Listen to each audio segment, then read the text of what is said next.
Today, we are diving into a topic a lot of parents are quietly worried about, where their teens are actually connecting online and how to guide them without snooping or spiraling. And it turns out it's usually not traditional dating apps. Journalist Meg St-Esprit is here with what every parent needs to know. And I feel like there are so many different apps where kids and teens can be talking online. What are some of the top places where these conversations are happening? That's what surprised me, because when I first started digging into this topic, I was thinking of, Hinge, Bumble, the things that adults use.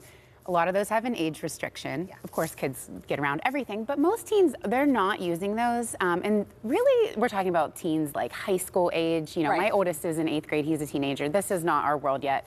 It's more like Snapchat, Discord, Xbox chat. They like a game together. They have similar shared interests, and they're connecting that way. Connecting like romantically? Is this what we're talking about? So, 25% of teens around there say that they have met someone online that they've had a romantic interest in, and about 10% have actually initiated either like meeting up in person or like starting to FaceTime or something like that. I think with every generation, we are worried about the next wave of technology or advancements. So I want to be very careful in how I approach this with my kids. I'm sure that you're kind of coming up into that age. Like, if this is what they're doing, we want to kind of meet them where they are, but give them guidelines and safeguards. Yeah, and every time we've talked about tech on this show, we've talked about it like floaties or training wheels. When you get into teens, that's even more true, and we're starting to take those off and starting to have more real conversations with them. Okay, I need to know, who are they talking to? Because I would just assume if they're in high school or middle school or whatever, they have their peers. Like, there's so many kids to interact with. Why do they need to be online? And it really is some of these niche interests. There's a couple like quirky games kids play, and they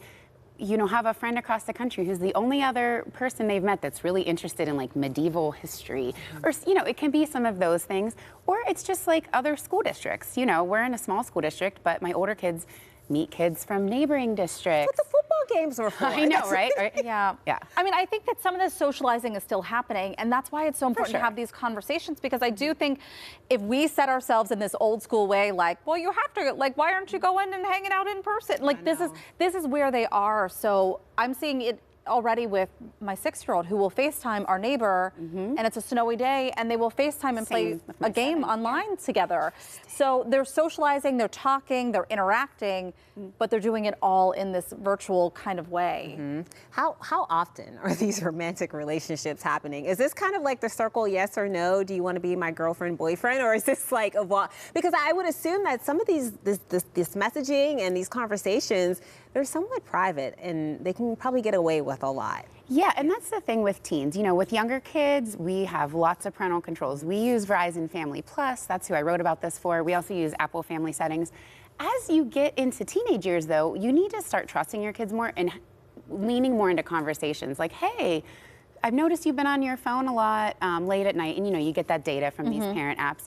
Who you've been chatting to, rather than like, I saw you texting a new number and I want to know, because we've been teenagers, that makes you shut down. All right, and so we have some tips here. So and is this something that we are checking as parents, or just checking in with our kids about? Yeah, I think when we're talking with teens, you definitely want to have those safety settings, but it's more about open-ended questions and checking in. Who are you talking to? On Who are you interested in? Chats. Yeah. And look for secrecy, sudden withdrawal, that sort of thing too. Like, if you see them kind of like hiding behind a closed door a lot, maybe time to check in with them. Yeah, or even I've seen, and not related to dating, but just times where my kids might be a little close with their device and it's been like a friend drama. Just pay attention. If your kid does not want you to walk by and see what's on their screen, check in. Yeah, it's time. Okay, open communication, got to keep it that way. Thank you so much, Meg. Really important. All right, we're going to have a link to Meg's article on our website, kdka.com/talkpittsburgh.